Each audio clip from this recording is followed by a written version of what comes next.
Olá, seja bem-vindo, seja bem-vinda. Começa agora mais uma edição do OAB Nacional e você é o nosso convidado. Fiquem com a gente, já estamos no ar.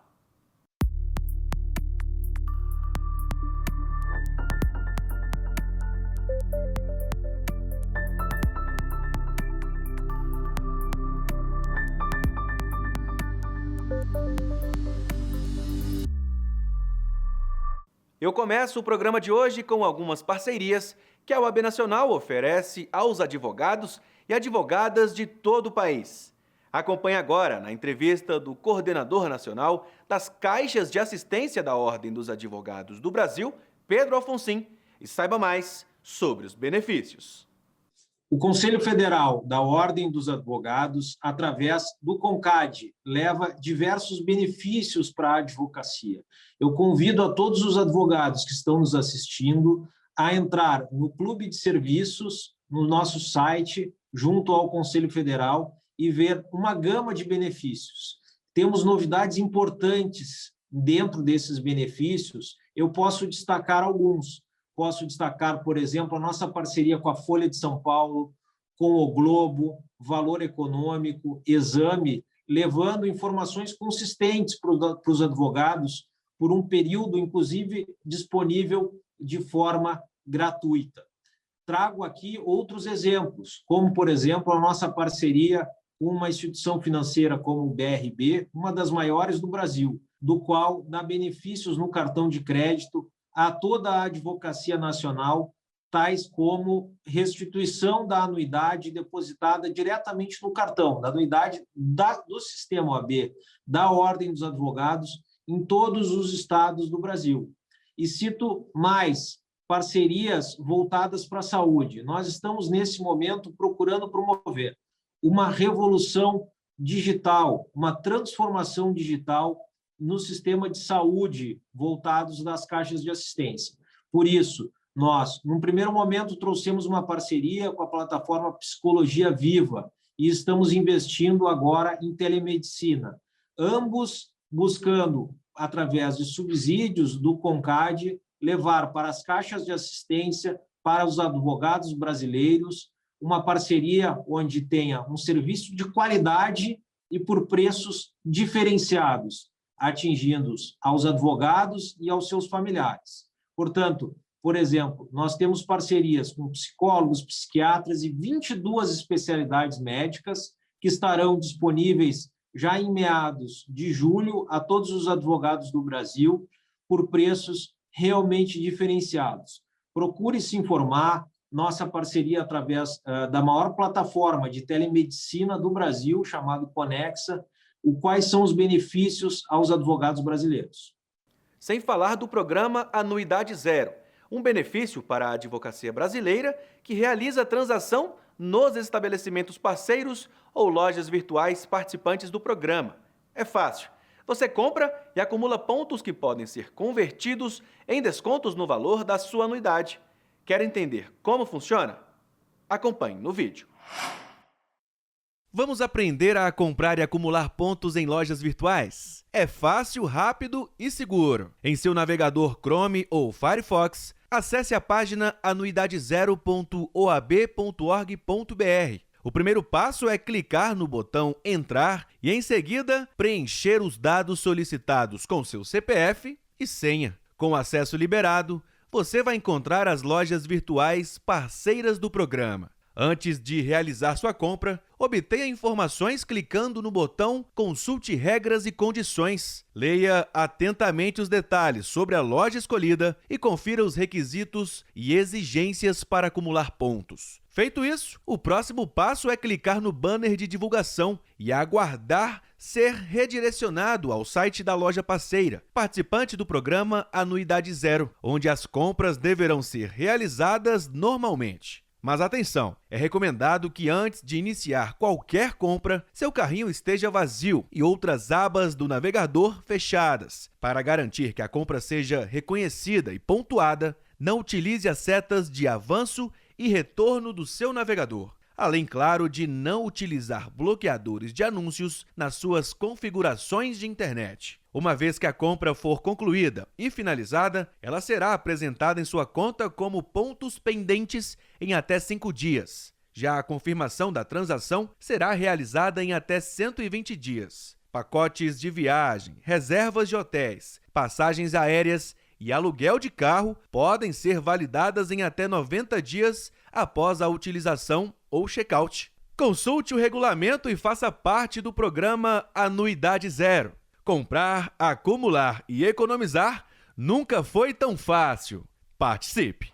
Eu chamo a atenção a todos aqueles advogados que nos assistem, como é importante nós engajarmos toda a nossa classe para que busquem sempre, quando for em um comércio, for comprar algo na internet, veja se no site do Clube de Serviços já não tem um parceiro para que ele possa lhe rogar descontos à classe e seus dependentes. Assim, você estimula as parcerias trazidas dentro do sistema OAB e, ao mesmo tempo, tem benefícios diretos a toda a advocacia. A Escola Superior de Advocacia Nacional tem realizado transmissões ao vivo no YouTube da ESA Nacional, com temas relevantes e de interesse prático para toda a advocacia. O assunto desta vez tratou das principais alterações da nova lei de licitações. É com extremo prazer que a ESA, a Escola Superior da Advocacia, traz hoje 2 grandes nomes do direito brasileiro, exponenciais que, com sua cultura, esbanjam e nos educam com o que há de melhor, ou seja, as novidades, os direcionamentos, os tirocínios de uma lei que acaba de ser forcejada. A 14.133, a nova lei de licitações e contratos, ela veio de forma alvissareira, tentando debelar problemas que são hercúleos. Nós temos uma questão da eficiência do procedimento licitatório, diminuindo os custos de transação e, ao mesmo tempo, fazendo ou tentando fazer, esperamos que de forma eficaz, um contraponto ou uma mitigação ao problema grave, crônico da sociedade brasileira, que é a questão da corrupção nas contas públicas. Então, a lei de licitação vem em todo esse caudal, em todo esse standard que apresenta uma solução ou possíveis soluções para um grave problema que diria até estrutural com as limitações jurídicas da sociedade. Essa lei, muito embora alguns falem, ela é um museu de grandes novidades, mas ela tem que ser vista exatamente por essas novidades. Eu não concordo que ela é uma lei 8666 ampliada, eu acho que ela é uma nova lei. Se nós olharmos sobre a ótica de governança, sobre a ótica de princípios, a gente tem que reaprender a temática de licitações e contratações. E o que eu tenho visto mais atualmente, em termos de debate, é um debate mais focado até na questão das licitações. Eu vou me permitir, nesse momento, falar um pouquinho mais da parte de contratação. Eu acho que está sendo uma parte um pouco esquecida até pelos debatedores. Hoje, curiosamente, eu assisti um evento onde estava o ministro Benjamin Zimbler e ele falou uma coisa que eu falei, meu Deus, eu não tinha pensado, porque essa lei é assim, cada vez que a gente olha para ela, lê um dispositivo, a gente pensa outra coisa, reformula as ideias, e eu tenho me preocupado bastante essa questão da vigência dos contratos. Eu gostei dessa parte da vigência, porque a Lei 8666 colocava de uma forma muito engessada essa vigência, que ficou calculada em 12 meses, excepcionalmente, aqueles contratos de prestação de serviços continuados, locação de equipamentos, que a gente tinha uma possibilidade de estender aí essa vigência por prazos alongados. Agora, não. A lei diz textualmente que o edital vai indicar qual é a vigência do contrato. Claro que isso vinculado à existência de dotação orçamentária.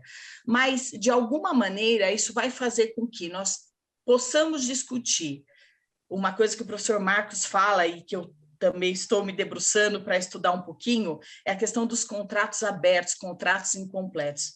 Será que agora nós não vamos ter que reconhecer essa possibilidade de que haverá contratos onde eu não vou conseguir previamente estabelecer todas as condições, até pelo longo período de vigência? É uma lei, é o grande código, digamos assim, de direito administrativo. Talvez seja a lei mais importante de direito administrativo.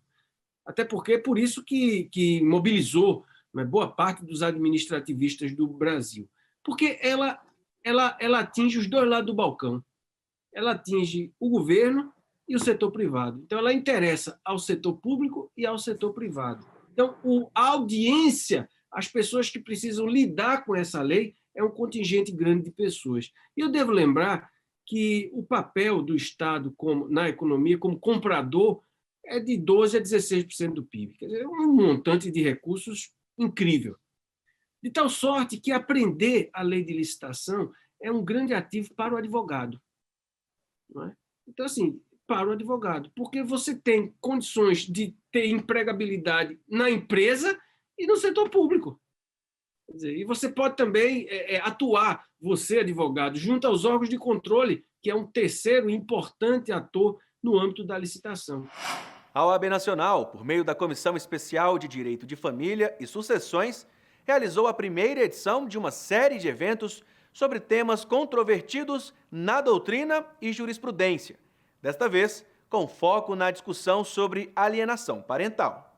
O objetivo da comissão, com esses eventos seriados, é trazer temas polêmicos na jurisprudência e na doutrina também, para que nós possamos nos atualizar nesse momento, né, de pandemia, não só com temas recentes da pandemia, mas com temas que já vêm sendo polêmicos ao longo dos anos na matéria de direito de família e das sucessões. Estamos tentando, aliás, o nosso desafio como advogado em direito de família é pegar toda a confusão da subjetividade, né, dessa sutileza, e transformá-la em objetividade dos atos e fatos jurídicos. Isso é uma coisa importante, é o nosso desafio diário, cotidiano, né? Então, quando chega para nós, claro que tem esse abuso, né? Fala, está fazendo alienação parental, tudo virou alienação parental. Não, não é. Mas a partir do momento que nós temos o nome, ficou mais fácil proteger, ficou mais fácil evitar. Então, quando se fala de alienação parental, né, que está lá, as pessoas estão atentas a isso.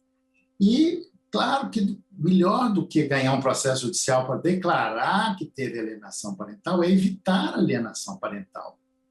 Eu ainda tenho dúvida, mesmo com quase 40 anos de advocacia, se quem faz alienação parental tem noção do mal que está fazendo aos seus próprios filhos. Isso é uma pergunta que eu tenho comigo. E eu não sei se é inconsciente, porque é inadmissível que alguém seja tão mal assim. Tão mal ou tão mais pode ser feito pelo homem, pela mulher, por um parente, porque a alienação parental não é só do pai que faz, a mãe que faz, isso é extensivo a toda a família, né? E a guarda compartilhada, por exemplo, ela pode funcionar como um antídoto da alienação parental. Isso é muito importante. Só que a guarda compartilhada, gente, nós ainda estamos engatinhando no Brasil, ela ainda não foi totalmente implementada. A cultura da guarda compartilhada, ela ainda está sendo implementada. Enquanto a mulher estiver dizendo, eu deixo o pai visitar o filho, então essas duas palavras, eu deixo, né, e visitar, não tem guarda compartilhada. O debate na íntegra sobre esse assunto você confere no canal da OAB Nacional, no YouTube. Ainda falando em evento virtual, o Conselho Federal da OAB realizou mais uma rodada do CJ Talks, com o tema Controladoria Jurídica. Durante a transmissão, foram debatidos, entre outros pontos, a importância das atividades e da adequação das rotinas das controladorias jurídicas ao cenário imposto pela pandemia. Já é o 5º evento da série do CJ Talks. Tem sido muito importante para a gente o resultado, a participação, os temas trazidos, muito atuais, muito pontuais, muitos insights, muitas dicas, né, que a gente tem tido. Vamos falar hoje do tema controladoria jurídica, que é um tema muito caro para todas as sociedades de advogados. Existem exemplos internacionais de como esse trabalho é eficiente, como ele gera resultado para os escritórios. E eu vivi durante muito tempo na minha vida profissional tentando fazer esse trabalho dentro do escritório, e quando isso começa a acontecer, a gente consegue perceber como que a qualidade da entrega técnica melhora quando você tem uma controladoria jurídica eficiente. A controladoria hoje, na minha visão, ela já deixou de ser um órgão centralizador e fiscalizador de informação. Ele passa a trabalhar hoje na inteligência, ele passa a mudar a forma como o escritório atua. Eu acho que o termo controladoria em si, ele traz uma carga que não reflete hoje a atividade, né? Então, na minha cabeça é isso. Eu acho que a controladoria ele tem importância de fato, de você ter uma organização da informação, por isso que eu não gosto do nome controle. Então, você ter uma uniformização da informação, do tratamento. Então, no nosso caso, o escritório tem 5 unidades, é a controladoria que vai te garantir que todas elas e todas as equipes de áreas diferentes do direito atuem dentro de um padrão. A controladoria hoje traz inteligência para os escritórios. Eu acho que é a chave fundamental que é preciso ser entendida para que a gente repense não só o termo, como a própria atividade da controladoria dentro dos escritórios, né? O que a controladoria pode entregar? Porque eu acredito que a controladoria pode fazer muito além daquilo que ela, na maioria das vezes, faz, né, dentro dos escritórios, em termos de inteligência de dados, né, gestão da informação, efetivamente, qualidade da informação. Agora nós vamos para um breve intervalo e voltamos em instantes com mais OAB Nacional. É muito rápido, não saia daí.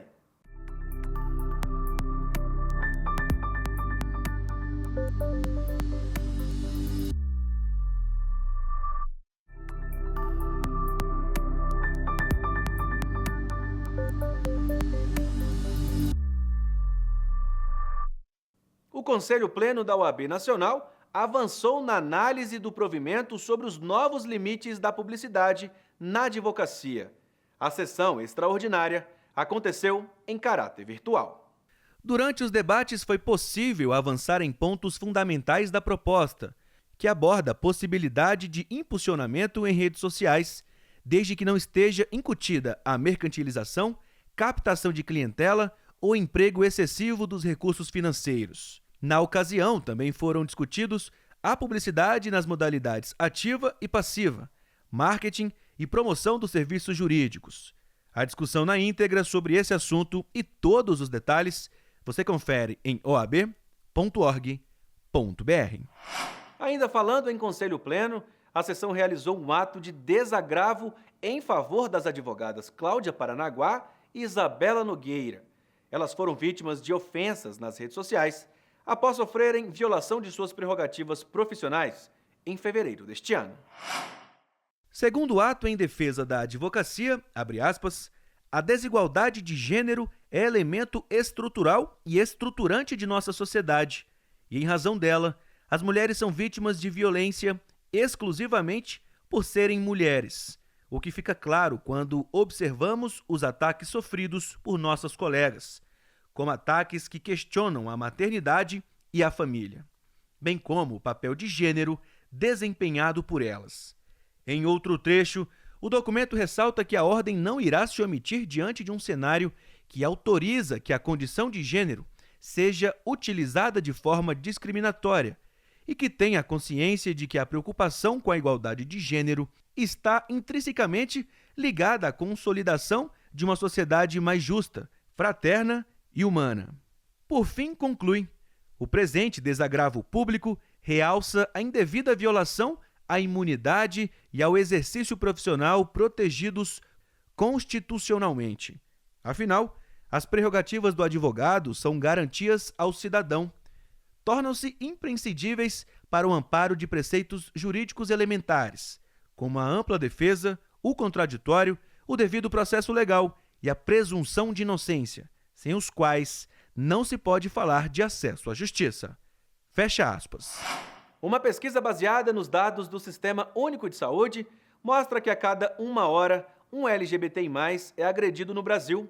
E o pior, que o nosso país é o que mais mata travestis e transexuais do mundo. Na última semana, celebramos o Dia Internacional do Orgulho LGBTI+. Porém, não há o que se comemorar enquanto o respeito às diferenças não seja pleno em toda a nossa sociedade. É o que revela a advogada Amanda Souto Baliza, mulher trans e presidente da Comissão de Diversidade Sexual e de Gênero da UAB de Goiás. Acompanhe na entrevista. A sociedade precisa entender a diferença entre tolerância e inclusão. Não basta só que a comunidade LGBTI seja tolerada, é preciso que haja uma inclusão. Hoje, isso é muito difícil. Nós temos os casos de violência, que geralmente são as questões que saem na mídia, mas nós também temos muitas questões que são invisibilizadas, que muitas vezes não estão na mídia também. Por exemplo, o acesso ao ensino, o acesso ao mercado de trabalho. Isso tudo são questões que vão refletir diretamente na violência depois. Por exemplo, quando a gente pega a questão do ensino especificamente, existe um estudo chamado Juventudes na Escola. Ele foi feito em parceria da Faculdade Latino-Americana de Ciências Sociais com o MEC. Nesse estudo, eles fizeram uma entrevista com diversos estudantes, e cerca de 20% desses estudantes revelam que não gostariam de ter colegas LGBTI+ na sala de aula. Então, você pega um número de 20% que são aqueles que têm coragem de falar que tem preconceito. Imagina só aqueles que não tiveram coragem de falar na entrevista, mas que praticam os preconceitos de maneira velada. E aí, quando a gente avança um pouquinho mais, a gente vai falar do acesso ao mercado de trabalho. Agora você pensa, como que a população vai ter acesso ao mercado de trabalho, sendo que muitas vezes ela é forçada a evadir das escolas em razão do bullying? E aí você já tem a questão do preconceito no mercado de trabalho, que existe, e você soma o fato daquela pessoa não ter acesso às mesmas oportunidades de capacitação que outras pessoas têm. E isso acaba refletindo numa disputa muito desigual na hora de buscar um emprego. E isso, consequentemente, faz com que muitas mulheres trans, por exemplo, busquem a prostituição como meio de sustento. Porque é a única coisa que sobra. Não é uma questão assim que a pessoa vai ali porque, ai, meu Deus, eu quis ir naquilo, eu quis fazer aquilo. É o que acaba sendo sobrado, é aquilo que a sociedade impõe. E isso gera todas as mazelas, né? Porque muitas vezes a violência está ligada a essas questões. A falta de oportunidades, a prostituição e o preconceito que existe muito, infelizmente. Nós tivemos esse caso da moça que foi queimada viva. No Mato Grosso, eu tinha lido essa semana que teve um caso de uma moça trans que foi violentada também. Então, são muitas questões que nos entristecem bastante. A sociedade ela precisa refletir em cima disso para que esse dia do orgulho ele possa ser comemorado no futuro, não lembrando das coisas ruins, mas lembrando das conquistas e das coisas boas da sociedade. A sociedade ela precisa entender que a pluralidade é uma questão importante, que a pluralidade não é uma questão que as pessoas devem ter medo. Imagina só se a sociedade fosse composta de pessoas totalmente iguais, ia ser um negócio muito chato. Isso que as pessoas precisam entender. Doutora, a justiça tem um papel fundamental quando se fala em garantia de direitos humanos. E aí hoje no Brasil, a população LGBTI+, não tem uma lei federal que garanta direitos ou proteções, né? Todas as conquistas partiram do judiciário. Como que a senhora vê essa ausência efetiva da justiça e também de uma lei própria que rege e guarda essa sigla? Eu vejo isso como um preconceito institucional. Infelizmente, a gente entende que a omissão que existe por parte do Legislativo Federal é uma omissão proposital. Isso a gente pode pegar, por exemplo, nos projetos de lei que foram aprovados a partir de 2015, né, que se popularizou o termo ideologia de gênero, por exemplo. Antes de 2015, nós tínhamos a Lei Maria da Penha, por exemplo. Ela usa o termo gênero, violência de gênero. Depois de 2015, quando você pega os dados do Google, por exemplo, você vê que esse termo ideologia de gênero ele se propagou muito no Brasil. Então, os projetos de lei que foram aprovados depois, eles removem esse termo justamente na tentativa de tirar as pessoas trans das proteções sociais. Foi o caso da lei de feminicídio, o caso da lei de stalking e o caso daquela lei de proteção à violência política contra a mulher, desculpa, aquela lei que visa combater a violência política contra mulheres. Isso acaba sendo muito prejudicial, e a gente acaba dependendo dessa decisão do STF, na DO 26, que completou 2 anos agora, e mesmo 2 anos após essa decisão, nós só tivemos uma condenação no Brasil inteiro em razão de LGBTfobia, que foi o caso de uma moça trans que foi expulsa do banheiro de um shopping. E esse caso foi um caso muito peculiar, porque houve a figura do assistente de acusação no processo, que a gente sabe que são pouquíssimos processos que têm isso. Então a gente pega um caso muito peculiar que gerou essa condenação, e outros casos que provavelmente aconteceram, porque eu tenho certeza que não houve só esse caso nesses 2 anos, mas que não geraram nenhuma condenação. Quando a gente pega, por exemplo, dados sobre violência, esses dados muitas vezes nem existem, dados oficiais. Muitos estados, eles sequer registram esses dados. Quando você pega o Anuário da Violência do ano passado, por exemplo, lá na página 107, quando fala da violência contra a população LGBTI, muitos estados nem têm. E como é que você cria políticas públicas sem dados? Não tem como. Isso é muito ruim. Este programa especial da Ordem dos Advogados do Brasil fica por aqui. Se quiser conferir tudo que a OAB vem fazendo, não deixe de seguir a gente nas redes sociais. Nos vemos na próxima semana. Até lá!